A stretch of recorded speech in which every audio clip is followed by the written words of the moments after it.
Lindsey Horan is all business, and that I appreciate. In fact, I think the success and celebration of the U.S. women's national team is one of the coolest sports stories of my lifetime.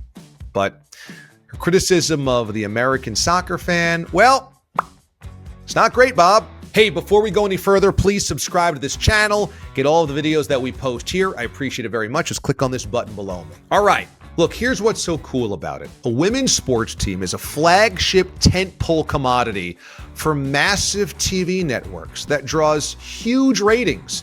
In 2015, the U.S. women took on Japan in the World Cup final. 25 million people watched. For context, LeBron and the Cavs took on Steph and the Warriors in the NBA Finals that year. It averaged 20 million viewers. That's 5 million fewer than the Women's World Cup final. Awesome. They've had a parade down the Canyon of Heroes in Manhattan for the team's 2019 World Cup title. The stars have become household names, jerseys are sold everywhere, and there's a domestic league that's propped up and financially healthy because of their popularity. And that's awesome, because why shouldn't American girls from Des Moines to Delaware have athletes that look just like them to admire and be inspired by?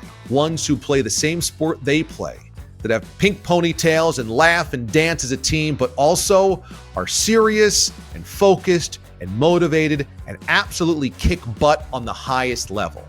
American girls who love sports and play sports deserve their heroes too. Kobe's late daughter Gigi was only 13 years old when she passed, but she had already had plans to play at UConn, following in the footsteps of so many of our great American basketball legends. Rebecca Lobo, Sue Bird, Paige Beckers, Maya Moore, Diana Taurasi, the list goes on. And then she wanted to play in the WNBA. This next generation of women have sports idols who are just as famous and playing big games and in full arenas just like the guys. It's amazing. But Horan's comments to The Athletic about the American soccer fan,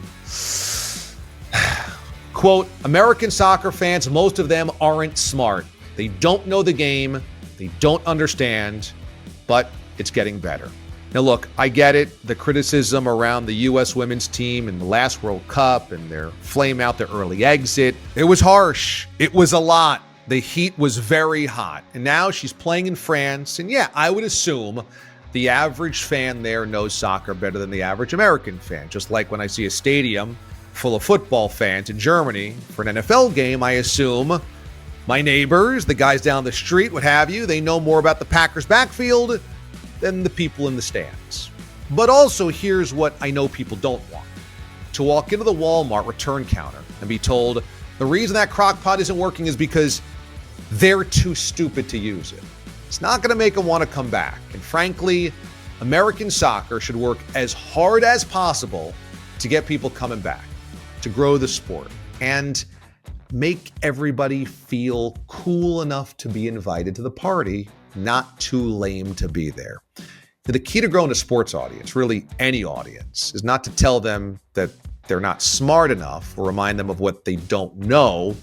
It's to welcome people of all knowledge levels into this big circus tent and then help educate them if they're still green. Look, I like soccer. I worked in MLS for 3 years. I love the sport. I like the national teams. I want more people to like it as well, and more parades for more girls to see their heroes on floats. You know what else I like? That an army of tweens are now into football because Taylor Swift. This doesn't have to be my sport or my dad's sport. I hope they enjoy the Seahawks throwback uniforms as much as I do. Now, they likely won't fondly remember Brian Blades and Dave Craig like me, but so what? What Lindsey Horan wouldn't do is walk into a Swiftie Super Bowl watch party and scold them for complaining that Travis Kelce isn't getting enough catches. But you should know that Patrick Mahomes is without a true number one wide receiver, which means the Niners are doubling Kelce in every play with a safety and a linebacker. And don't you see that Bosa is crashing the side of the line and Mahomes has no time to throw? You get the point. Here's what I found interesting in the same piece. That Horan pointed out how it bothers her in the NWSL, our domestic league, that the teams come out for the starting 11 pregame photo and joke around. She said, quote, "It just bothers me. We put so much into this game, it's just like a joke sometimes." The way she sees it, that in France, internationally, those players look at this pregame hijinks and think it's amateur hour by silly Americans. And look, I get it.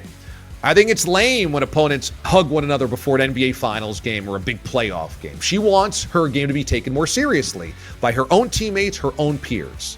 But when the American soccer fan takes things more seriously, and that might include criticism of her or her team, man, that comes with the territory too. Because if we all just sat around and clapped at the people on the field like a monkey with their cymbals, we're not really fans. We're just an audience. If you want real fans, help get them there. And then understand that scrutiny comes with relevance. Hey, thanks so much for watching, everybody. If you enjoyed the video, check out others like this, subscribe to this channel, click on this button right here. Also, like I always do, first 20 comments, I promise I'll respond to you guys. Love to hear what your thoughts are on the topic here. I appreciate you watching. I'm DA, Damon Amendolara. We'll see you next time.